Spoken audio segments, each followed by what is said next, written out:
In this world, the guilds monopolize the dungeons, so the weak can't level up. Jinhyuk was a low-level worker. But because of a flaw in the system, he gained access to an exclusive dungeon that only he can enter, and this loophole allows him to level up endlessly. Years ago, a vast continent revealed its frozen lands and icy seas. Then, monsters began to mysteriously vanish from the continent of Gaia, and nobody knew why. It was discovered that the monsters didn't die. In fact, they were transported to another realm, sparking a new theory. For warlocks, traveling between realms was an ancient dream. So, he wanted to replicate this phenomenon. Confirming the coordinates and mana flow, the warlock seemed pretty confident, ready to begin. Raising his arms within the magic circle, he knew the dungeon had the power to cross realms. Shouting excitedly, he announces that the time has come, showing great anticipation on his face. Beginning the ritual, the magic then lifts him off the ground with powerful circles spinning around. Floating in the air, the energy spreads, and the warlock concentrates all his power into the ritual. Then an intense light covers everything, showing that the warlock has completely disappeared from there. In a new location, a beam of blue light rises from the ground, pointing toward the dark sky. Noticing the change in the air and temperature, he's certain that his spell worked perfectly. With a smile on his face, he shouts that he had succeeded, showing his happiness with the result. In the new realm, the warlock sees the desolate landscape while a book floats, concluding the journey. Returning to the ground, the warlock composes himself and observes the place where he was finally transported. Looking to the side, the warlock seems thoughtful, observing the new landscape. Then he notices something strange, stopping to analyze the situation. Seeing the size of the new world, he wonders if the dungeon left him behind. Meanwhile, elsewhere, a magic portal begins to spin intensely. Cutting to another scene, a young man stares at the mysterious portal. Surprised, eyes wide, he questions what that strange thing in front of him could be. Changing scenes, the modern city stretches out with tall buildings and many streets. People walk hurriedly through the plazas and sidewalks of the busy downtown. Some women chat excitedly, saying that the guy Jun was the best of them all. Smiling, Jin Ha Kong carries the bottles, thinking that he envied those who followed their passions. Placing his hand on his chest, he's questioned by his co-worker and responds that he wasn't looking at anything. Walking side by side, his partner tells him to stay sharp since the work wasn't finished yet. Later, getting into the delivery van, the two prepare for the next task. Relieved, the young man sigh, saying they needed a break after all that work. Then, he explains to his friend that, as a hunter, his temperature tolerance was pretty high. The companion is shocked, thinking that only high-rank hunters had that tolerance. Still in the van, the friend says that was lucky for saving money in winter. Then asks about the side gig. Looking up, Jinhyuk responds that money was tight, explaining his situation. With the bottle in hand, the friend complains that the big guilds monopolized everything without sharing. Then the friend says that some crazy assassin was attacking only hunters from the big guilds. But the friend continues, saying that the situation was worse than he imagined. Really complicated. Suddenly, he hears a noise and thinks it's a show, but realizes it was a loud scream. Startled, he asks his friend where he's going, not understanding his sudden rush. With a serious expression, Jinhyuk confirms it was a call for help. Maybe monsters or terrorists. Seeing the crowd running and screaming, Jinhyuk advances courageously toward the danger. Then, more monsters appear, making the situation more chaotic and people panicked. Snapping his fingers, Jinhyuk smiles confidently, saying this was his chance. Calling his inventory, a blue light appears at his side, revealing his items. Inside the inventory, a staff glows, waiting to be used in combat. With his hand extended, he then summons the staff, ready for the fight that was approaching. With a smile, Jinhyuk shows the staff, ready for any challenge. Still there, the friend offers to help, saying he was strong, but Jinhyuk explains about the monsters, warning that only licensed hunters could attack. He tells his friend to back off so he doesn't get hurt. Understanding the situation, the friend agrees and tells Jinhyuk to take care. Thinking about controlling the situation, Jinhyuk runs toward the monsters, ignoring the danger. Running as fast as possible, he speeds up to arrive before other hunters show up. As he runs, he smiles and thinks that just the smaller monsters would guarantee his living for a year. Suddenly, another hunter passes him, calling him a rookie and showing superiority. The hunter shifts his foot forward, increasing his speed, leaving Jinhyuk behind. Quickly, the hunter delivers an elbow strike, trying to take Jinhyuk down. The experienced hunter lands the blow, throwing Jinhyuk upward, showing his strength. Falling to the ground, Jinhyuk slides with the staff in hand, showing pain. Upset, Jinhyuk curses. Realizing that the other hunters had already arrived at the location, digging his feet into the ground, Jinhuk faces the hunter, who was probably from the Titan Guild. With arms crossed, Doyen, the vice master of the Titan Guild, tells him to get lost. Irritated, Jinhuk asks if they thought he was freeloading since he got there first. Doyen responds that it doesn't matter who arrived first. The territory was theirs, defying the law. Standing up, Jinhuk prepares to fight, questioning Doyen's twisted logic. With a quick strike, Doyen hits Jinhuk's leg, who tries to counter with the staff. Advancing with the staff, Jinhuk shouts that he was fed up with their monopoly. Quickly, Doyen blocks Jinhuk's strike, showing his agility in combat. Then Dien lands a strong blow to Jinhuk's face, who flies backward. Falling through the air, Jinhuk takes another hit from Dien, who slams him hard into the ground. Approaching, Doyen warns Jinhuk not to interfere again or there would be serious consequences. Thoughtful, Jinhuk realizes that Doyen surpassed him in every important aspect, like speed and power. Angrily, he grips the staff, frustrated with his own weakness. And GT. Then Jinhuk reflects on the power difference between a common hunter and a big guild member. Gritting his teeth, he asks himself why he wasn't stronger, cursing the situation. Faced with the tyranny of the big guilds, Jinhuk could only work another side gig to survive. Returning home from his second job, Jinhuk had his head full of bad thoughts and hoped the assassin would attack the Titan Guild. Jinhuk walks down the hallway of his house, but his hatred wasn't the worst part. His slow steps showed the frustration with his own weakness that he felt. Tired, he throws himself on the couch, feeling defeat consuming him from within. Breathing deeply, he looks at the ceiling, expressing his anger at the situation. Running his hand over his face, the pain was still present, as if it were recent. Then he turns, finding what he sees strange and surprising. Changing scenes, a magic portal spins intensely, drawing attention there. Elsewhere, the young man stands in front of the portal, surprised by the situation. Eyes wide, he questions what that strange thing in front of him could be. Curious, he approaches the portal, wanting to know what was inside there. Peeking, he sees a goblin on the other side, confirming his suspicions about the situation. Startled, he falls backward, realizing that goblins had appeared from there. Looking at the monsters, Jinhuk thinks about grabbing his staff quickly. However, he's amazed to see the goblins acting strangely there. With a slight smile, he realizes that the monsters couldn't see him. Extending his hand curiously, he touches the glowing portal. Pushing the portal, his fist seems to enter the magical surface. Looking up, he wiggles his fingers thoughtfully, analyzing the situation. Touching the portal, his fingers create small ripples, a smooth effect. Pulling his hand away, he feels no pain or shock, nothing strange. Smiling thoughtfully, he wonders if he has a dungeon in his attic now. Opening the can, he gets ready to drink something. Then, drinking straight from the can, the young man takes a good gulp. After drinking, the can is placed on the table and liquid drips down. Sitting on the couch, he stares at the can, thinking it's a dungeon. He realizes that what was once theory is now real. Leaning back on the couch, he wonders why it opened right in the attic. Considering his options, he thinks about whether to report it or keep quiet. A vision shows him being kicked out by hunters if he reports it. Taking another gulp, he seems to have reached a decision. Determined, he decides he'll ignore society because this is his chance. However, he thinks about the possibility of monsters crossing through the portal. Then he grabs a bat and approaches, going to check the place. Assessing the risk, he fears many enemies might emerge. Prepared for anything, he extends his hand toward the portal. Finally entering the portal, he sees it's a real dungeon. Turning his head, the young man seems to have heard something loud. Moving fast, a goblin tries to attack the young man with its weapon.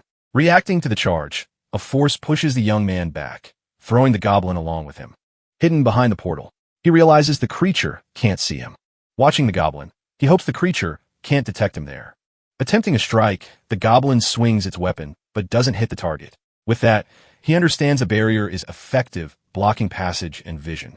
Then he prepares for an attack, making a strong movement. Raising the bat, he gets ready to strike the enemy without hesitation. Delivering a powerful blow, the young man hits the creature with the bat. On target, the strike lands squarely on the goblin's face. Falling to the ground from the impact, the goblin loses balance and rolls. When a monster is down, he takes the chance to deliver another blow. Giving the final strike, he defeats the creature that was already on the ground. Staring at the defeated monster, the young man remains still for a moment. On the ground, the defeated goblin stays motionless. Pulling his hood back, he thinks he's also desperate for this. Then he starts repeatedly striking the fallen goblin. Looking at the defeated monster, he remembers leveling up. Angeral, he thinks about the big guild's control over hunting grounds. Crouching down, he wonders how much the monster's remains are worth. Calculating the value, he estimates a goblin is worth quite a bit of money. Wide smile on his face, he thinks about how much he'll get from this. Changing scenes, the city appears with buildings and a clear blue sky. Arriving at a location, he enters a building with a trading post sign. Touching the bell, the number 042 appears on the digital display. Inside, several people work in busy offices. Introducing himself, he says he has a goblin to trade. Touching a screen, he selects the image of the monster he's going to sell. On the counter, the goblin's body suddenly appears. Materialized. Telling him to look, the man pulls the goblin's body closer. Inspecting closely, the appraiser examines the goblin's wounds. Looking at the young man, he says the hunting method shows inexperience. Lifting the goblin by the leg, he explains the hunt ruined its value. Slamming the goblin on the table, he offers a low price due to its condition. Accepting the offer, the young man agrees to sell the monster. Asking about the source, the young man questions if it's really necessary. With a serious look, the man responds that it's a legal requirement. Thinking fast, the young man tries to make up a story about the monster's origin. Someone shouts, calling out a thief loudly. Meanwhile, whispers in the office talk about the Black Dragon Guild. 3 men approach. One of them points at the young man in the red hood. Perplexed, the young man asks the man what's happening there. Questioning the young man, the 3 men ask if he's the one responsible. Hand on his collar, the young man says he doesn't understand the situation. Intervening, the man says he's not who they're looking for. Questioning, one of the men asks who it would be, and the appraiser points. Suddenly, one of the men approaches the blonde with a blow. The man hits the blonde in the face. The fight begins, and the blonde tries to defend himself from the attacks. Angrily, the blonde's friend asks the reason for the aggression. Explaining the situation, they step on the fallen blonde, saying he hunted without permission. Shouting for them to stop, the friend tries to intervene in the fight. Crouching near the fallen blonde, one of the attackers stares at him, asking what he was doing in their area. The man threatens him. Trying to understand, the blonde asks what's happening there. Grabbing the blonde by the collar, the man accuses him of being a serial killer. Challenging, the man asks if he objects to being interrogated. Ignoring the response, the attacker orders them to drag the blonde outside. While the young man watches, the blonde is dragged away by the men. With arms crossed, the appraiser complains about the guilds and their accusations. Fallen and wounded, the blonde is warned to never step on guild territories again. Asking the appraiser, the young man wants to know how they found out about the hunt. Explaining, the appraiser says all the guild servers are interconnected. At that, he's surprised they revealed the hunt source. The appraiser explains that lying costs your license and can lead to prison. Realizing the danger, he concludes he was close to a big mess. Then, clicking on the screen, he cancels the goblin's sale. Above, the young man points at the goblin, which disappears from the counter, telling the appraiser he warns that he changed his mind and won't sell. With a determined look, he decides he needs to become much stronger. He decided he needed to get stronger, planning to head to the dungeon as soon as he got back home. Of course, he'd make some important preparations first, thinking about the future. Checking his items, he thought he had everything, but still wondered about a stone costing a lot. He realized a return stone would be essential. No other choice. He grabbed another object, remembering the ad about detecting monsters with a bit of frustration. Holding the device, he noticed the money poorly spent since it cost quite a bit. But for the solitary dungeon, he noticed the item could be a real lifesaver. It seemed to work well, identifying a monster in the 1 o'clock direction, probably a goblin. Ready to act, he said it was the perfect time to level up. Then he gripped his staff tight, ready to attack the enemy. He landed the first blow, hitting a goblin, and his level shot up quickly. Next, he landed the second hit, showing his strength leveling up. Then he struck for the 3rd time, and with each hit, his levels climbed fast. He kept facing the goblins, attacking them nonstop, gaining more experience. Taking a drink, he realized there were only goblins. A good place, but repetitive. Sitting down, the character rests, checking his new stats in the menu. Looking at the status panel, he thought his level went up, but his attributes were still low. Candelabras lit the place, thinking it didn't matter. Standing up, he decided to store the goblins in his inventory. Continuing the hunt. With a touch, he opened the inventory. Seeing the available spaces, he noticed the number of stored goblins, already totaling 19 creatures. Only 1 space remained. The goblin slot was almost full. Looking at the inventory, he noticed the goblin slot nearly full. Hoping for a big one now. Using the device, he imagined a large monster that would bring good profit. The device vibrated, emitting tracking sounds in the environment. Another being was approaching, coming from the left with perfect timing. He positioned himself with the staff, ready to ambush the monster, taking advantage of his spot. It kept advancing. The creature was now 15 feet away. Getting even closer at 10 feet, he gripped the staff firmly. Emerging from the wall, a war helmet showed its face. He delivered a strong blow, shouting for the target to die, hitting dead center. However, he heard a metallic sound. The target's helmet flew far away. Perplexed, he realized the sound wasn't from a goblin. It was something different. He got a shock because he saw that wasn't a goblin. He was exclaiming that it hurt. Still confused, he noticed a human face. Not understanding what was going on, he extended his hand, asking if the gentleman was okay. Showing concern, the gentleman was saying something strange, and he thought he was a foreigner. The old man was shouting, using an unknown language, leaving him without understanding. Noticing the old man was angry, he apologized right away, bowing. He apologized, saying he didn't know there were people around. The gentleman fumbled with his clothes, searching for something in his pocket. Then he threw an object straight into the young man's hands. He caught the item in the air, startled, asking what that was. Seeing the necklace, he wondered why he was handing that over. He asked if the gentleman wanted him to wear the necklace.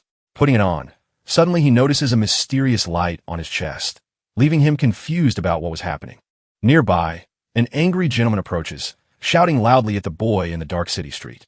Responding to the irritated man, he tries to explain that some words were unnecessary there. More irritated, the gentleman shouts back, wanting to know what he just heard.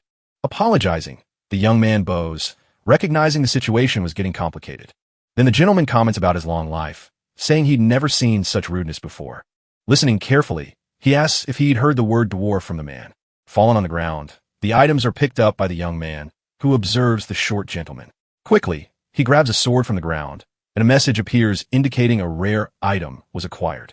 In his hand, he analyzes the sword and realizes the objects were all very unusual.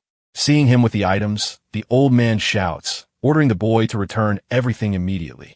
Standing still, the young man catches his breath a bit, analyzing the situation with the old gentleman there. Then the gentleman hands over a bag, asking the young man to put all the items inside. Obeying, the boy starts putting things inside the bag the gentleman had handed over. Finishing the job, he finishes organizing the items. Handing the bag back, bringing his hand to his head, the young man questions what the gentleman was doing with his staff. Keeping his guard up, the dwarf gentleman holds a staff while observing the boy attentive before him. Asking seriously, the dwarf wanted to know where he'd found that object. With a confused expression, the guy returns the question, wanting to understand what the old man meant. Irritated, the dwarf identifies the object as an Orical staff, a super rare metal. Analyzing the situation, he thinks aluminum was a common metal on Earth used in his hunting weapon. After all, he wonders why the dwarf was talking about auriculum, a legendary metal worth a fortune. Shifting to the dwarf's forge, he confesses he felt a bit scared entering there. However, he couldn't resist when the dwarf promised rare handmade items in exchange for his help. Looking around, he sees many rare items, but doesn't understand what they're all for. Turning around, he questions what was the point of having a forge in an isolated place like that. With hammer sounds, he wonders what the dwarf was doing with his staff, how long it would take. Thinking about the situation, he considers grabbing a weapon before the dwarf decided to change his mind. With a slight sigh, he decides it was a difficult decision, but then hears the dwarf call him. Going over there, he sees the dwarf with the staff in hand, asking him to stop looking at other things. Throwing the staff, the dwarf says the other items were trash compared to it. Quickly, he grabs the staff firmly, feeling a new energy. Touching the reddish staff, he asks if that was really his, finding it strange. At that, the dwarf explains that's how auriculum was. And GT, a truly special metal. Explaining more, he says auriculum was weak, but became strong with enchantments.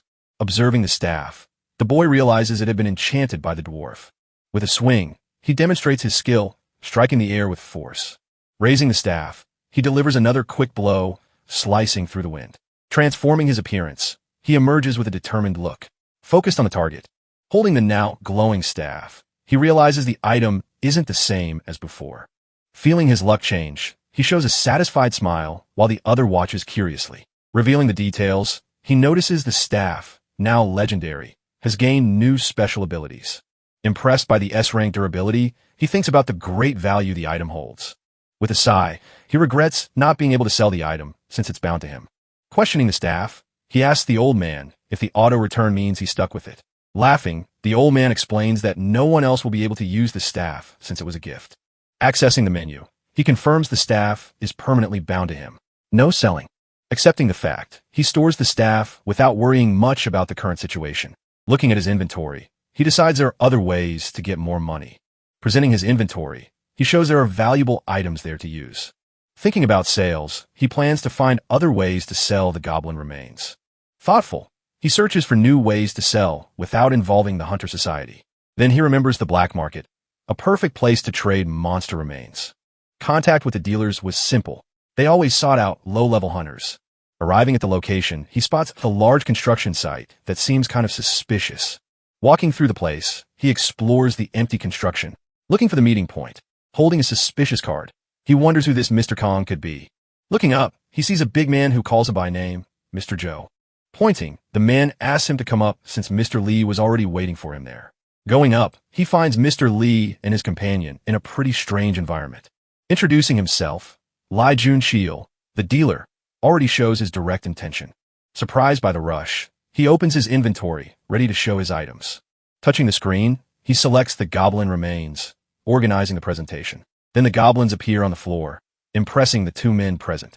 Inspecting, one of the men confirms the quantity and good condition of the goblins.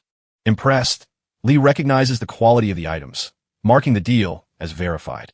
With a direct look, he asks about the value of the items. Wanting to negotiate, Lee asks what price he had in mind for the sale.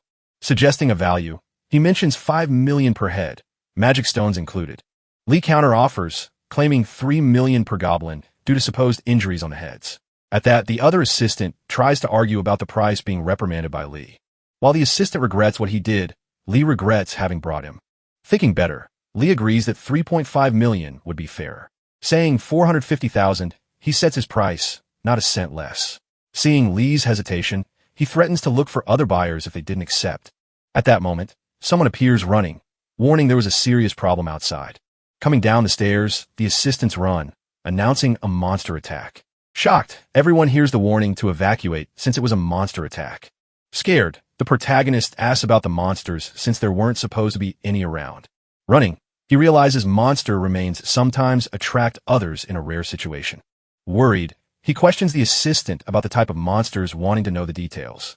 Heavy footsteps approach, leaving the group apprehensive about the arrival. Then a giant orc emerges with a heavy impact on the ground. Frightened, he recognizes the real orc, ready to attack. Lee panics, asking the hunter to do something. Screaming, the orc advances with a powerful strike, forcing the protagonist to retreat. Quickly, the orc executes a fast movement, surprising everyone. With wide eyes, he realizes it was too late to escape. Delivering a deadly blow, the orc nearly hits him, leaving him in panic. Then, the legendary staff appears out of nowhere, defending the attack with an intense glow. Striking the staff, the orc's blow is stopped, leaving the monster shocked. In a quick jump, the orc tries to move away, confused by the defense. Thus, the staff stops in midair between the orc and the protagonist, protecting him. Curious, Lee and his assistant wonder what just happened. Realizing the function, he understands the proximity sensor defended him automatically. With a hopeful look, he realizes he might have a chance to fight. Attacking with a blow, the orc forces him to dodge quickly. Gripping the staff tightly, he prepares for the fight. Delivering a powerful blow, he hits the orc with his staff. Seeing the damage on the orc, he realizes his strike worked well. Landing another blow, he strikes the orc's face with force. With the orc staggering, he feels he can win the fight easily. Falling to the ground, the orc is defeated, showing the power of the staff. Proud, he celebrates the victory of having taken down the giant orc. Leveling up, his strength increases from 24 to 36. Impressed by the level jump, he's surprised by the rapid evolution. Terrified, the men warn that another monster appears right behind him. Another orc attacks from behind, but he ducks quickly, dodging the blow. Preparing his response, he faces the enemy, showing he won't be caught easily. Hitting the second orc, he responds to the attack with a powerful blow. Jumping high, he lands another strike on the orc, knocking the monster to the ground. Landing a final blow on the orc, he ensures the monster's defeat. With the staff embedded in its head, the orc can't resist. Falling to the ground, the monster is finally defeated. No more chances. With both orcs on the ground, he assesses the battle scenario. Leveling up, his strength increases significantly, making him more powerful. Holding the staff, he reflects on the incredible power of enchanted weapons. While he tells the assistant to shut up, the others seem worried about the situation. With a clever smile, he proposes a new deal, showing more bodies to negotiate. Making 15% above market value, a house was sold in the neighborhood, displaying a lot of money. His phone showed a large amount in his account. Lying on the bed, he thought he had secured a regular client. It was a good sign. Thinking about the future, he knew the hunt needed to continue. A new partnership had emerged. The partnership came because he proved to be a skilled hunter defeating orcs. To hunt stronger monsters, he knew he needed to upgrade his current equipment. Suddenly, he sat up from the bed with a brilliant idea. He had what the other needed. Smiling, he imagined his friend would be happy and maybe throw some extra bonuses his way. Several green cans and bottles were inside a box, looking like a large stock. Impressed, an old man holds a can, asking about the amount of auriculum in it. With a slight smile, the man warns that there's a special drink inside the cans. In the middle of the workshop, he offered a can to the old man, who asked if the drink was sacred. After drinking, the old man spits the liquid on the floor. The drink clearly didn't please him. Revolted, the old man complains about the drink, calling it cat piss beer. Holding a bottle, the man thinks about giving something stronger, smiling at the joke. The boy hands a green bottle to the old man, saying it was soju and that it would be better than the other. Holding the bottle, the old man warns that if that drink also disappointed him, he would file a complaint. After drinking, the old man declares that now that was a real spirit, wiping his face.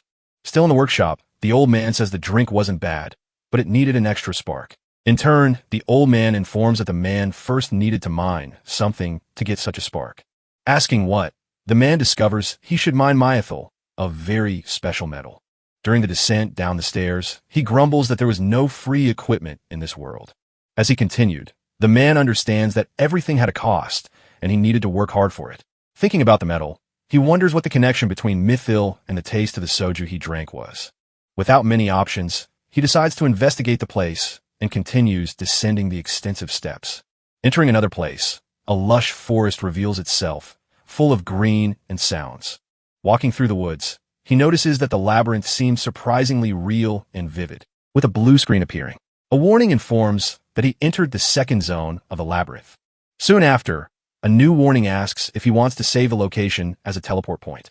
Contemplating the screen with his staff, he asks, confused, what a teleport point would be after all. Thinking, he touches the screen, deciding it didn't seem like a bad thing. Suddenly, the screen confirms that the location was registered. Then, a blue energy sphere appears, surprising the young man. A warning appearing. Now, he could move between zones. Realizing the convenience, he comments that it was just like a game. Simple as that. Confirming the right zone, he was ready to return when necessary. Next, he starts the search for mythil. Entering the labyrinth. Spotting a frightening monster, he recognizes that the zone's name was quite accurate. Landing a blow on the wolf, he shows he didn't like the growling. Another accurate blow takes down the monster, and then he levels up. With a smile, he realizes that was nothing compared to an orc. Seeing several monsters advancing, he understands that a large group was approaching. Running with rage, the wolves approach fast, ready to attack. With a confident smile, he knows a crowd of XP was on the way. Dealing several blows, he faces the monsters with great agility and strength. Then, after many blows, several wolves were lying around him. At that, a screen displays that he leveled up, going from 49 to 74. Checking the interface, he observes the defeated monsters and his evolution. Evaluating the cobalt remains, he calculates they were worth 200 million won. Celebrating the victory, he laughs out loud, stating he had hit the jackpot. However, he remembers the old man's task, who was waiting for the mythil. Thinking about the mythil, he understands he couldn't celebrate yet, and that the search continued. Walking through the dungeon, he approaches a place, believing it to be the right location. Taking a few steps, he moves forward, entering a new environment. Suddenly, he stops, looking surprised at what was ahead. Distracted, he sees several skeletons forming on the ground in front of him. However, the skeletons rise, wrapped in flames, advancing fast. Realizing the situation, he murmurs about the labyrinth of dogs and skeletons. Running, he realizes that skeletons were worth practically nothing in experience. A kick disperses a skeleton, and he complains about the difficulty in progressing. Striking a blow, he hits the skeleton square on, destroying it. Raising a sword, a skeleton arms itself, ready to fight. Hitting his weapon on the skeleton, he defends a blow, causing sparks. Then he remembers that skeletons only died if the core was destroyed. Spotting the core, he attacks it with an accurate blow, destroying the monster. With a final blow, he defeats the skeleton, which shatters on the ground. Complaining, he attacks another skeleton approaching, unable to get a break. Suddenly, he faces several skeletons surrounding him, attacking in a pack. In a quick movement, he throws himself against the skeletons. Challenging them all, he attacks a skeleton with a blow, destroying it to pieces. In a flash of light, another skeleton is shattered by the attack. Noticing the quantity, he wonders if that was all the enemies had. Thinking about the situation, he realizes the old man only wanted the mythal, using the drink as an excuse. With the screen appearing, a warning shows he reached level 100 and the class change would begin. Soon after, another warning reveals that the new class would be based on his recent actions. Observing the panel, he's surprised by the speed at which he had advanced. Suddenly, he's shocked by the next information that appears on the panel. Surprisingly, the screen announces he became a cleric, something totally unexpected. Arriving, he throws the sack of mythal on the ground, delivering the order to the old man. Observing the boy, the old man says he didn't look so beat up coming from the labyrinth.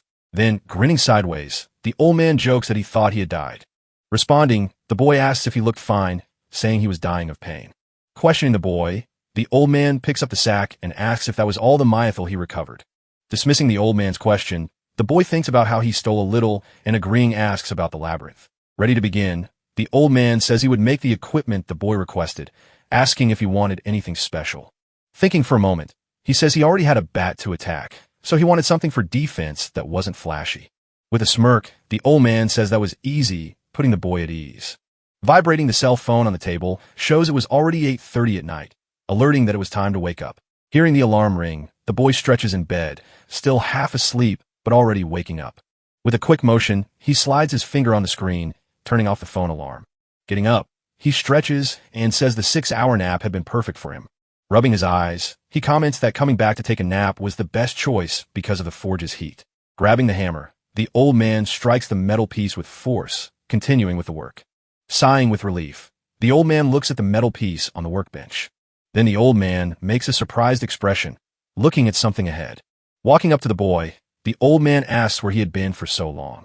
Startled, the boy exclaims and asks about the item on the table, showing surprise. Holding the armor, he thinks it didn't seem so resistant. Evaluating the piece. As a description of the armor appears, the old man asks if he had already put it on, confirming. He feels a strong blow from the old man, being hit by surprise. Sliding backward, the boy complains about the unexpected blow he received. Smiling satisfied, the old man says it was hard to describe the armor's resistance. Touching his chest, he warns that the blow didn't need to be that strong.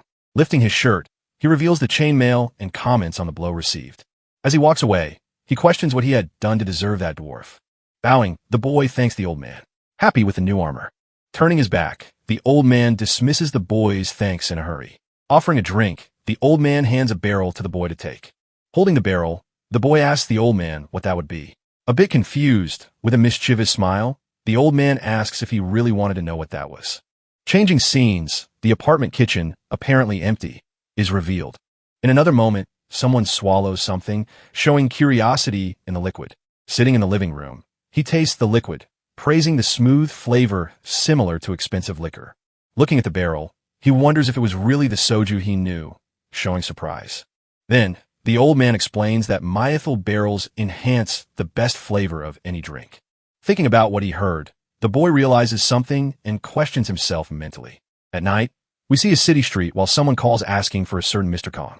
Answering, Mr. Kong greets and asks how he could help. Seeming excited. On the other side of the line, the boy warns he had some new products that might interest him. Excited, Kong asks what kind they were talking about, showing interest. With a surprised expression, Mr. Kong questions if he had heard liquor correctly. Meanwhile, in a training area, recruits are warned to collect the monsters' bodies. Running hastily, someone warns that the lizards were emerging from anomalous portals again. Gnawing, the monsters emerge from the portals, multiplying rapidly, shocking those present. Worried, one of them asks what they would do since they would be overwhelmed by the number of monsters. With a serious look, the white-haired man mocks the idea of calling hunters from outside. Holding a spear, the white-haired man prepares for battle, showing confidence. Shouting, he prepares for battle, encouraging the others to equip themselves quickly. Meanwhile, in a room, Mr. Jinya Kong receives congratulations on his promotion with a Hunter Society sign in the background. A woman seated at the table comments that a cleric healer, a combat healer, was a unique profession. Receiving the identification card, the boy thanks them now as a C-class cleric. Walking through the guild, he still couldn't believe he was a cleric, reflecting on his new class. Then someone injured bumps into him, running and gasping for medical help in desperation. Desperate, the injured man shouts for help, asking if there was any cleric nearby. Raising his hand, the boy introduces himself as a cleric, surprising the man. Then the man says it wouldn't be a problem, begging for the boy's help, who smiles, satisfied. Appearing suddenly, a monster is attacked with a blow, being caught by surprise. Blocking the blow, one of the recruits defends himself from the lizard monster's attack. Attacking from behind, a man surprises the other, landing a blow with his blade. Lifting the wounded, a friend asks if everything's okay, and he responds that it is. Then, a shadowy figure appears in the sky, catching everyone's attention there. Running fast, a warrior lands a fatal blow, showing his agility in the fight. Amid the confusion, several combatants defend themselves, striking blows at the creatures around them. Warning them to stay alert, a leader shouts that this might be the last chance. Among the enemies, warriors defend themselves, striking blows and showing great resistance in combat. With the tense situation, a commander comments that the only enemy advantage is numbers. Then advancing with force, he says to hold the line and that he'll end it all. When he tries to stop the leader's advance, another warrior is surprised by a new threat. Turning to the group, a man points to the healers and asks the other to help. Leaving there, he warns that payment is guaranteed and the other focuses on healing. Performing a gesture with his hands, a person concentrates their energy, activating a powerful heal.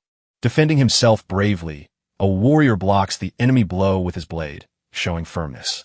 Concentrating his strength, he grits his teeth, preparing for the next battle move. Landing a powerful blow, a warrior knocks down the monster, causing great damage there. Calling for the healers, a fighter dodges a blow, while the battle continues intense. Talking, one of them says the situation seems like a bottomless pit, and the other agrees. Realizing the danger, a man thinks if they don't see that, everyone will end up dead soon. Surprised, a warrior reacts to the sound of crash. Turning his face toward the noise, attacking from behind, a monster appears suddenly, and he realizes they were invaded from there. With the rear unprotected, no one could defend the clerics now. There was no other choice. So, quickly grabbing his staff, he prepared himself for the action that would come next. Landing a strong blow, he needed to hold that lizard back no matter what it took. Attacked from behind, the enemies caught everyone by surprise. The question was how they got there. The cleric suspected they had been hiding. He reassures the team, asking them to keep focusing on healing. He'd handle it, but the other cleric questions his attitude, calling him reckless and suggesting reinforcements. The danger is obvious. The front line was barely holding against the attack. Moving forward quickly, he says he knows what he's doing and to trust him. Even after taking a hit, he worried he talked too much. But no, he throws the lizard away after another blow. What tough one. He prepares for the next move, gripping his weapon firmly in that confrontation. He delivers a powerful blow, knocking the enemy down and throwing it straight to the ground. With ease, he hits the enemy with a strike that makes it crack. The cleric is surprised, watching him hold off several lizards like that. Thinking he let one escape, he becomes furious at the reptile.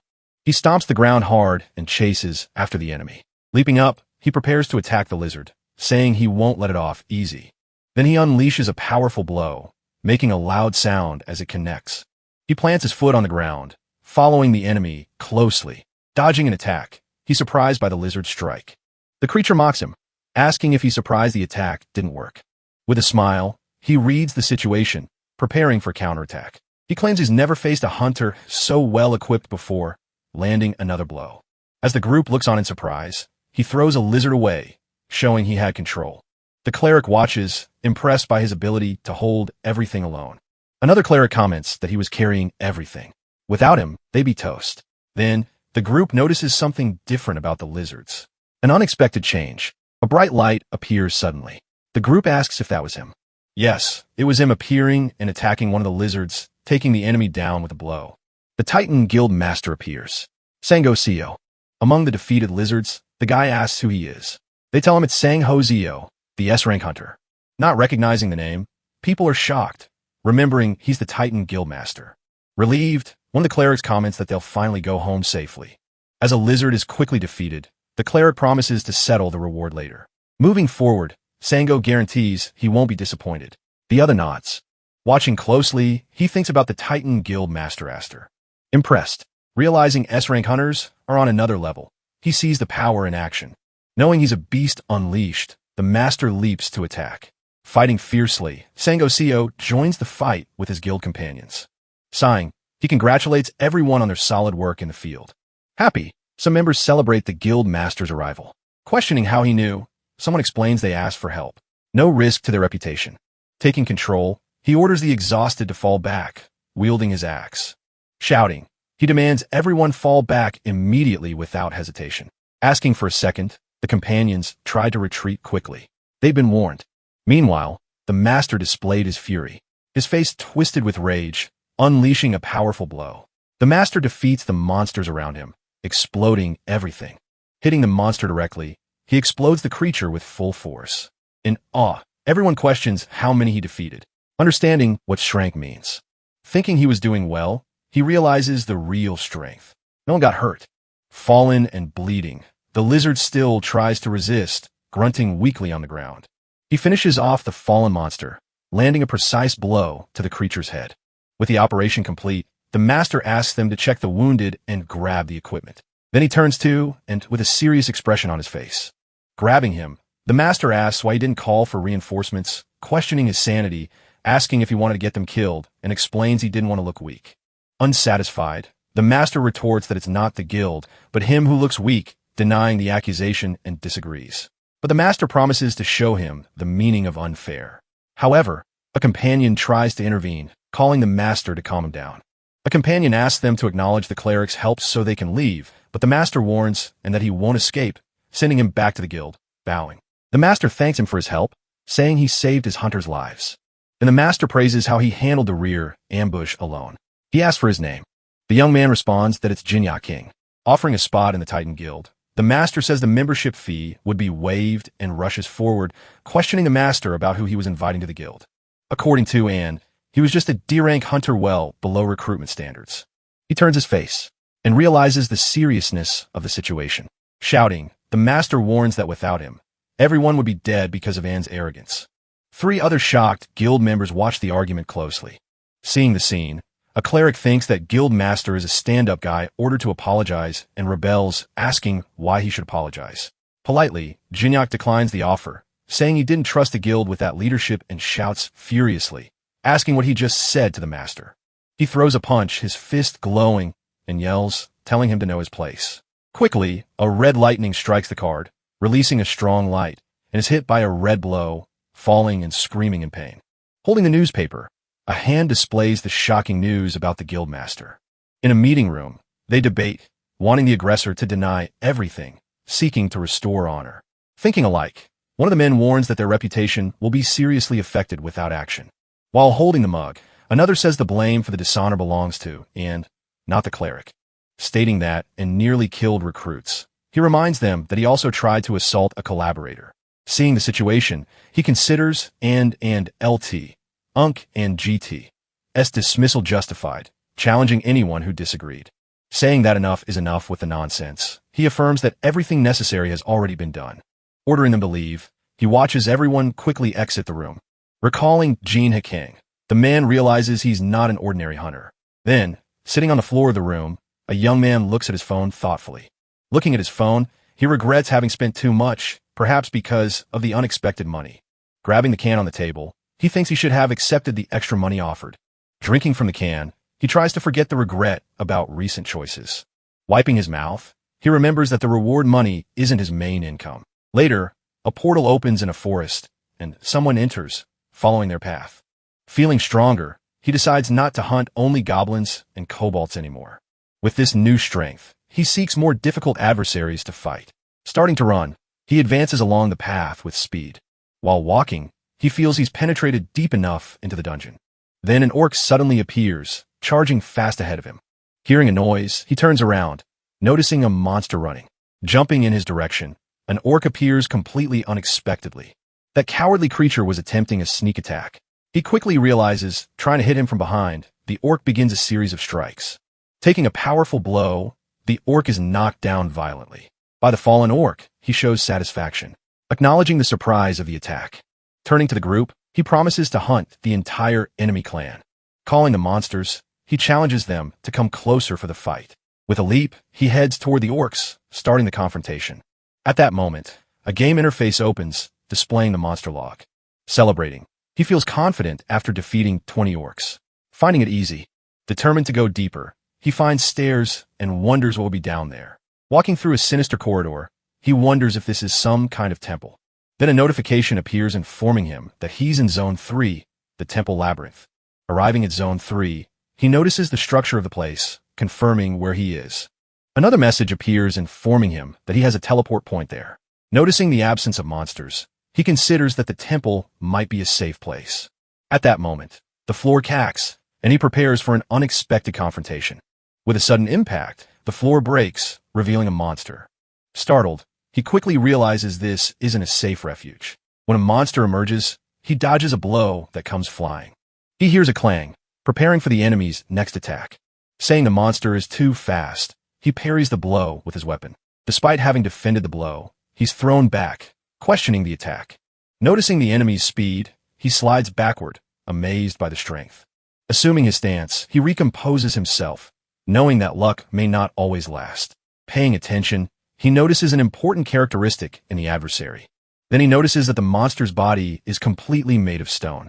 Recognizing the type of creature, he crouches, calling a golem. Kicking the ground, he provokes the golem to start the combat. With a smile, he watches the golem get drawn in by the movement. Advancing quickly, he thinks the golem isn't intelligent for falling for his feint. Delivering a blow, he laments the adversary's lack of intelligence. After hitting the golem, he moves away, impressed by the monster's resistance. Breathing deeply, he looks at the fallen golem, which emanates smoke after the attack. Laughing with relief, he realizes he was scared for nothing with the creature, but the ground shakes, announcing an unexpected movement. Suddenly, the golem recomposes itself, surprising him completely. Not believing it, he expresses his shock at seeing the monster rise again. Roaring, the golem stands up with its stone body, joining together again. In shock, he questions how the golem rose again after having its head destroyed. Realizing the enemy's nature, he deduces it's a monster that only dies when its core is broken. While the monster prepares to attack, he tries to retreat and plan another strategy. But the golem advances, striking the ground with force, surprising him again. Frightened, he sees the golem manifest again, questioning the situation. At that moment, an arrow appears, flying fast toward the monster, hitting the golem's chest with force. The arrow explodes on impact. A powerful explosion occurs, fragmenting the monster into pieces. Noticing the source of the destruction, he sees the core exposed in the center of the chest. Then, he prepares to attack the golem's core with his weapon. With a decisive blow, he crushes the monster's core quickly. Moving away, he breathes deeply, realizing he escaped by a hair. Wiping the sweat, he's grateful that the arrow strike hit at the right moment. Curious, he wonders who came to help. Looking around, questioning, he calls for Mr. Dwarf, noticing a presence nearby. Amid the smoke, a silhouette emerges, and he realizes it's not a man. Calm footsteps echo, and the woman with light hair advances through the destroyed area. Observing her face, he notices the pointed ears, wondering if she might be an elf. Thanking the girl, the guy watches her bow. Surprised, the guy questions if she had just saved him. Then she strikes his arm, making an item fall. Asking who he was, the girl interrogates him about his entrance to the place. In shock, he explains he entered the same day, confused by the questions. Then the girl questions if he really had entered only that day. Affirming with certainty, he warns that he knows the dungeon's entrance and exit well. Ready to act, she makes a quick movement toward the guy. Striking him with her bow, she knocks him down, leaving him on the ground. Wielding the weapon, she thinks she can finally get out of there. Fun. The guy asks the reason for that sudden attack of hers. Demanding the exit, she orders him to show the path he used to enter. Finding her bossy, the guy soon realizes she's very beautiful. Explaining her condition, she says she's a mercenary and always pays for services. Revealing her identity, she introduces herself as Lucia, the half-elf, asking if he knows her. Answering no, he hears her say she was keeping a low profile. Introducing herself as Lucia, the mercenary, she shows him a badge. Holding the badge in front of him, she asks if he's proven himself. Looking closely at the object, he confesses he doesn't know what that is. Pushing him, the girl asks where he came from, finding his ignorance strange. Talking about Seoul in Korea, he finds the existence of elves there strange. Thinking about the strange names, she questions if the crazy wizard succeeded in his intent. Asking if it was his first time, He responds that he's been there a few times. Then she explains that the dungeon connects to another realm through ancient magic. Shocked, he says he didn't know, but she confesses to having just discovered it. With a smile, she reveals she can reverse the spell and return to her realm. Thinking about the dungeon, he realizes that if she leaves, he'll have problems. Asking if she'd return now, the girl warns she'll find a secret first. Curious about the secret, he hears her say she found a hidden chamber. Turning to him, she asks him to help her. Getting up, he asks how, and she says she needs to take down a boss monster to find the secret. Explaining the exchange, she'd teach something incredible and the reward would be all his. Thinking about the proposal, the guy then accepts her help. Delivering a blow, he strikes the creature with force, beginning the attack. Knocking down the monster, he sees the creature fall to the ground as she approaches. While he fights, landing more blows, the girl leaps to help in the battle, landing a fatal blow to the monster's head. She finishes the combat, delivering a powerful strike. The guy makes the last creature fall to the ground. Fallen, the monsters lie on the ground, indicating the end of their fight. Defeated, the monster stays motionless on the ground, confirming their victory. Praising him, she says he's not that bad. He smiles and warns that was easy. Walking through the corridor, the path is illuminated by torches on the walls. Asking about the distance, he hears from her that they were halfway there. Then his stomach growls, showing he was quite hungry. With his stomach rumbling, the guy suggests a small break for a snack. Agreeing, the girl says the place seems safe for a rest there. Opening the package, he takes out one of the snacks to start eating. Then, eating and drinking, the two take the chance to restore their energy. Relaxed, they remain seated, enjoying the tranquility of the place. Offering a sweet, he asks if Miss Lucia accepts. Asking his name, she asks him not to call her Miss. With some hesitation, he explains his discomfort with such informality. Pointing the bow, she interrupts him, wanting to know the reason. Warning him, she emphasizes she's quite young for an elf. Shocked, he tries to justify himself. Surprised by her reaction, refusing the sweet, she warns she doesn't eat just anything. Several empty packages are on the ground, showing the quantity of sweets. Eating very quickly, the girl can't control herself. Extending her hand quickly, she asks for more sweets without any shame. The guy informs the last one's gone, expressing some disappointment. She laments the lack of sweets, and he reminds her she devoured 3 boxes. Lucia licks her lips, satisfied with the feast. Then calling him, she warns they need to continue the journey. Lamenting his emergency food, he expresses great sadness. Stopping, he asks if they were at the boss monster's chamber. Confirming the information, she indicates they arrived at the right destination. Curious about the secret, he hears her talk about the wizard's magic. Thoughtful, he questions if that would be a mistake. Alerting, she warns the boss monster was approaching. Blinking, she affirms she can handle the situation alone. Doubting her, he hears heavy footsteps approaching. Advancing, the monster shows itself incredibly strong with very heavy steps. Floating, Lucia reminds him she promised to teach something. While the monster moves, preparing the bow, she explains that was what they called aura. Impressed, the guy is shocked, asking what that strange thing was. Firing fast, a powerful strike tears through the air toward the enemy. High above, the girl attacks the giant creature while her partner watches closely. With a smile on her face, the warrior prepares for another move. Then, a strong explosion happens where the strike hit its target. Landing square on, the force of the attack scatters debris across the area, causing great impact. The girl's assault impresses everyone around. Thus, the colossal creature collapses to the ground, and he wonders about the feat. Noticing his surprise, the girl confirms that this is the skill she would teach. After that, the boy questions if it was serious that he'd learned something so strong. At that, she responds by asking if they should start the lesson right now. Excited, he confirms that the skill is incredible and the best possible. But before anything, she asks him to finish off the monster, reminding him of their deal.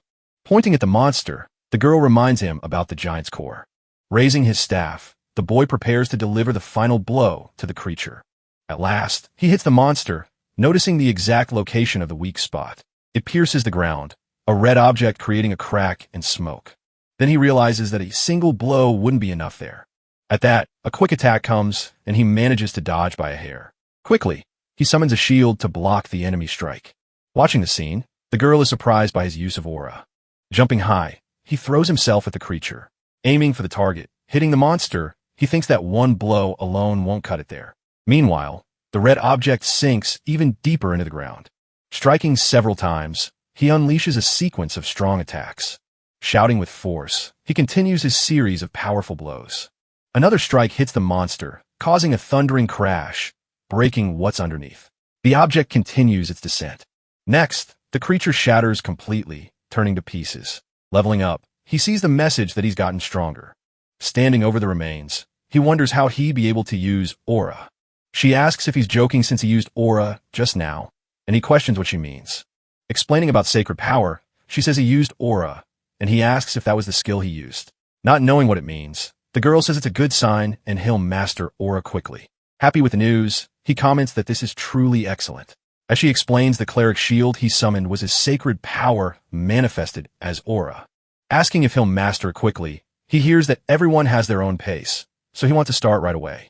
But before anything, she demands that he pay the monthly fee for the lessons. Shifting to the city, we see a street with buildings and cars busy during the day. Asking about the signal, a man hears that it was detected near Gangnam Station. Hyena Lee explains that the signal appeared yesterday, and a monster could emerge within 5 days. Confirming the situation, the man says they won't be able to handle this alone. Reminding him, the secretary says the guilds can't help since they're on outside missions. Questioning the location, the man gets irritated and she says she's looking for freelance hunters to help. He comments that the search will be useless since they need someone with unprecedented talent. Returning to the boy, he appears carrying a box down the street, looking somewhat confused. Asking the boss, the secretary wants to know where he's going. Waving at her, the man says he'll be back soon and asks her to update the team. Smiling lightly, she thinks he acted without notice as usual. Carrying the box, the boy thinks this should be enough for now. Turning quickly, he's surprised to hear someone calling his name. Asking about the box, the man says he's got his hands full, wanting to know if it's a party. Walking alongside, the man asks about the proposal, and he says he already made it clear he wouldn't join Titan. Then the man offers mercenary work, guaranteeing the reward will be good. Thinking about the proposal, the boy responds that he'll need to sleep on it. Biting into a sweet, the girl samples a snack with a smile. Seeing the girl eat, he asks about the sweet and if sweets don't exist in the world of elves. Feeling satisfied, she says she's now well-fed and happy with the snacks. Asking the reason, he questions why they're eating there since the monster was defeated. Pointing at the ceiling, the girl asks if he sees the symbols there, and he questions what they are. Then she explains that it's a magic circle, and he repeats the name curiously, asking where he came from. The girl is amazed that he doesn't know magic circles. Then she says to forget it, explaining that the circle connects the dungeon to his world. She warns she'll be spending a few days inspecting the place, and he asks why. Licking her lips, the girl asks for more chocolates if he wants to learn aura. Smiling confidently, he responds that it's already done, accepting her condition.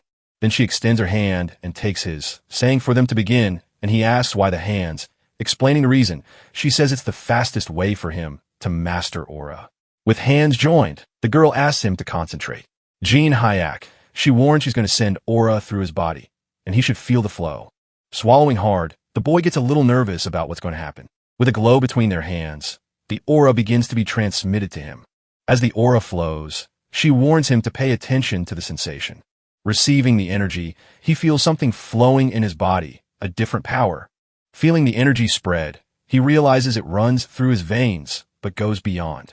Suddenly, the energy expands, and he finally understands what aura is. His fingers extend, an invisible touch happens, and he feels a different energy, sensing the situation.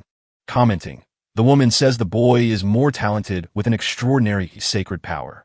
With this, she believes he'll master all the fundamentals in just one day due to his speed. Realizing the situation, he looks at his own hand. Thinking he understands the idea, but he's confused. Walking with firm steps, she approaches slowly, making the sound echo through the place. Then she observes that he's no fool, asking if he can maintain that new sensation. Affirming with confidence, he closes his hand and shows he's ready for the next challenge. Questioning where she would go, she explains that inspecting the magic circle requires time and patience. Then she proposes the next stage, refining aura control to make better use of time. Giving a suggestive smile, she tells him to put that into practice immediately without hesitation. He runs with agility, gripping his weapon tight, preparing for the approaching combat. Advancing without fear, he strikes against a goblin, then against an orc, and then a wolf. Then shouting to increase his strength, he shows all his determination during the sequence of blows. Sliding quickly, he manages to adjust his position to continue with the rhythm of the fight. Then a screen appears showing the defeated monsters, a goblin, an orc, and now a kobold. He appears on the ground with blue energy around him while she watches him from above with attention. Complaining loudly, he raises his hand, saying he was thrown there in a field full of monsters. Sitting, she explains that she taught him everything about mana, and now he needs to activate the aura. Then cracks appear in the ground while she asks what better way to learn. Frustrated, he warns that she could have said so before pushing him into the middle of the monsters. With that, a huge monster attacks, and he prepares himself, feeling the ground crack even more. She says a crisis reveals true power, but he responds that this is already too much. Asking him to focus on strength, she warns that using aura on the shield isn't difficult. With a louder voice, she warns that this is his chance to feel the shield and analyze it. Shouting, he raises his hand, and the sacred shield forms, defending him from the enemy attack. Then he asks what he should analyze about an ability that activates by itself without control. With that, he concentrates, and extending his hand, he feels something different and new. Concentrating hard, he notices an energy from outside flowing to his hand quickly. Watching the monster, he wonders if this is how his sacred power manifests. Roaring loudly, the monster reveals sharp teeth showing all its aggressiveness. Extending his hand, he tries to bring back the sensation, shouting for the sacred shield once more. With that, he's surprised, eyes widening, not understanding what happened. Then he questions the sensation because the shield changed shape and if he be feeling mana. Suddenly, the monster lands a blow that breaks the ground and hurls him far away with force. Hit, he complains, asking if he can't have a moment to think in the middle of the fight. Then she warns him to capture the sensation, not make a stupid mistake. While the monster approaches, assuming combat stance, he shouts that he was just doing what she told him. With that, a notification appears. You have acquired a skill. Channeling Sacred Power, Level 1. He asks if it's a skill like this, and the screen details. Can use Sacred Power freely. Drawing her bow, she says maybe a golem wasn't the best choice for learning aura. But he interrupts, crouching and saying everything's under control. He doesn't need help. Jumping high, he launches himself toward the target, showing all his speed and agility. The monster also moves quickly, ready to intercept him with a powerful blow. From above, she reminds him that he needs to focus, remember the sensation, and make it happen again. Then he prepares himself, concentrating mana in the staff, to attack with everything from above. Hitting the ground with force, he strikes the target with the red weapon. Thrown upward, he moves away from the large piece of destroyed rock. Preparing a new strike, he concentrates hard to repeat the action. Says he's almost there. Shouting loudly, he tries very hard to deliver a new attack with everything. Then a screen appears informing about the sacred aura skill he now possesses. Delivering another blow, he hits the ground and causes a huge explosion in the area. Watching, a girl says he's using aura to attack way too early. On the ground, the hit area shows a large hole and lots of smoke comes out. Breathing relieved, he looks at the damage caused with the weapon in hand. Shaking hard, he's thrown far away with the explosion of fragments. Then a warning appears that he acquired a new ability, channeling sacred power. Feeling tired, he thinks this ability consumes a lot of energy. Taking a firm step, a girl approaches him. Assessing the situation, turning to the girl, he asks if he's on the right path with the abilities. Thinking about the situation, she admits he has talent and learned to use aura fast. Asking if he did something wrong, he hears from her that he did everything right, but the lesson goes beyond. Reflecting on a lesson, he thinks he got 3 passive abilities and 1 active aura. Drawing an arrow, she says the rest has been enough for him. Aiming the bow, she surprises him, so he questions what she's doing. Responding with a smile, she says it's obvious that the lesson needs to continue. Shooting an arrow quickly, she launches the projectile forward towards something. Hitting the ground, the arrow explodes, raising lots of smoke and debris around. From the dense smoke, a shadowy silhouette emerges, emitting a frightening guttural sound. Entering the place, several heavy monsters emerge from the darkness, approaching them. Looking at the situation, he says she seems more like a demon than an elf. Gripping the weapon firmly, he prepares for the imminent confrontation. Lamenting, he realizes he forgot to bring mana potions for this battle. With a determined look, he says, there's no time for regrets. Needs to finish this quick. Walking down the street, the city showed its hustle and bustle filled with buildings and shops. Sitting in the office, the 2 men were talking, and one of them asked if everything was okay. Then, setting the can down on the desk, the guy said things were good, but there was a catch. Wiping his face, the young man explains he was working too much. That's all for now. At that, the other man questions the exhaustion since his friend looked like he'd just come out of a war. Wrapping up the conversation, the man says he'd buy all the goblin, kobold, and orc remains. Adding to that, he mentions there was news about the liquor supplied, exciting the guy. Leaving the place, he heard a thank you, ending the meeting right there. Showing the success, the bottles were selling like crazy, and they asked to speed up deliveries. With the box in his arms, the guy thinks about the huge profit. After all, the liquor was overpriced. Walking down the street, he feels his wallet full and an unusual lightness, as if nothing could affect him. After a grueling hunt, he realized it was tough, needing to sleep for several days. Even exhausted, he starts reflecting on Lucia, and things were becoming clearer. Confirming his suspicion, he sees Lucia and realizes she's from another world. No doubt about it. In a flashback, he remembers that Lucia didn't have the local skills, but used mana to conjure. Creating a magic shield, the young man reflected that her method could cover a wider spectrum. Lying down, the guy was thinking to himself that maybe he could master this type of ability too. His eyes remained closed, imagining the possibilities of this new power. At that moment, the alarm clock rings insistently, but the guy was still in a deep sleep. Waking up suddenly, the young man gets up startled by the emergency alert warning. Meanwhile, the city was flooded with sirens and warnings for people to seek shelter immediately. Grabbing his phone, the guy questioned the date, realizing the day had arrived. Looking out the window, he spots the birds, realizing it was the monster attack feared by many. Apparently, the event shouldn't have happened so soon. A few days still separated them from it. Throwing himself on the bed, he says he was too tired and the big guild should handle the situation. Feeling his phone vibrate, he picks it up and wonders what it was about. The notification warned that the monster invasion had gotten worse and rewards were tripled today. Getting up quickly, the guy exclaims that tripled rewards completely changed the scenario. Extending his hand, a special energy began to emanate, preparing him for battle. Grabbing his staff, the young man was getting ready to face the invasion. Now more motivated, with a confident smile, he tells the monsters to stay put, ready for battle. In the streets, chaos was forming with flying and ground monsters. But some attacks were scheduled. Meanwhile, police and military were organizing the evacuation, asking people to go to the shelter. Then a huge dragon appeared in the city skies, marking the monthly attack that always came.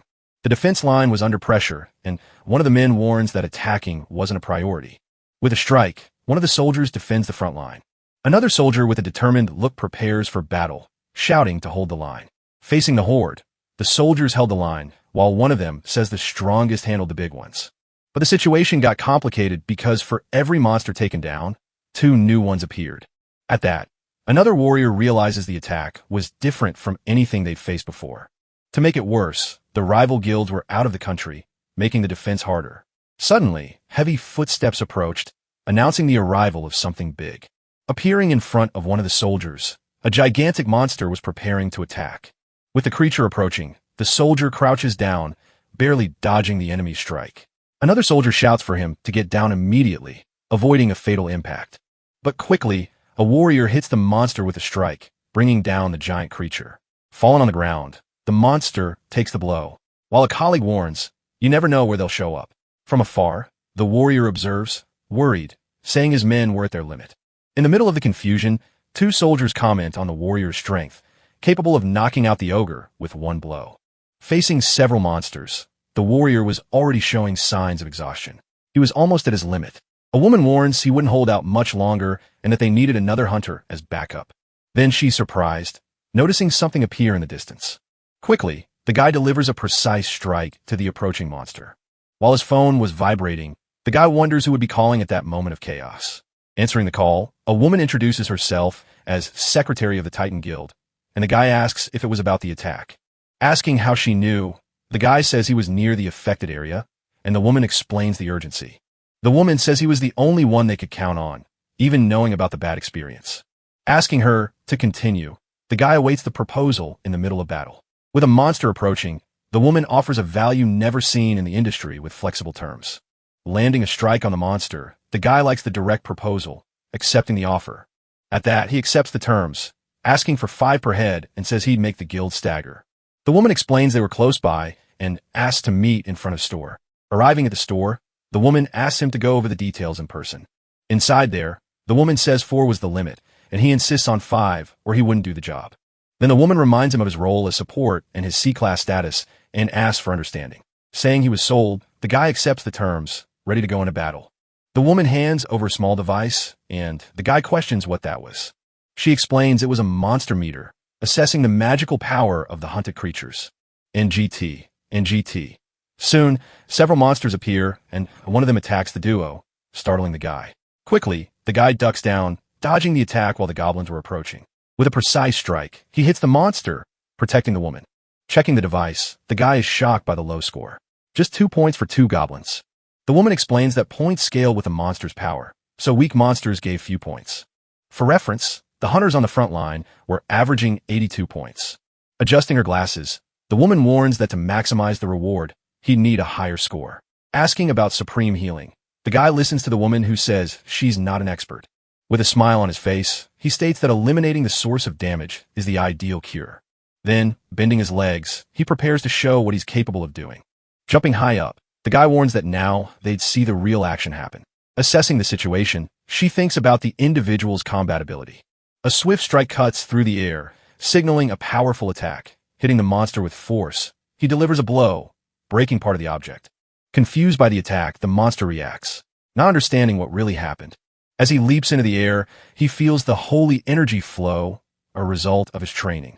With a new strike, he hits the monster with intensity, showing his strength. At this, the men question the identity and power of the attacker. After the blow, he realizes that high-level monsters are easy with the new ability. Several monsters watch the fallen ogre while questioning the warrior's power. With a confident smile, he knows he's stronger than any Class A hunter. Drinking a mana potion, he remembers the level 200 reached with heavy training. Despite the level, he trusts the new abilities, realizing he's stronger than hunters. At this, he jumps over the creature, knowing he has plenty of mana potions. Roaring fiercely, the monster demonstrates its rage toward the young warrior.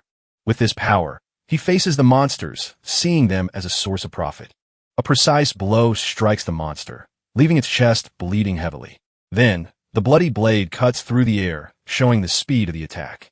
Falling to the ground, the giant monster shows the result of the battle while others fight.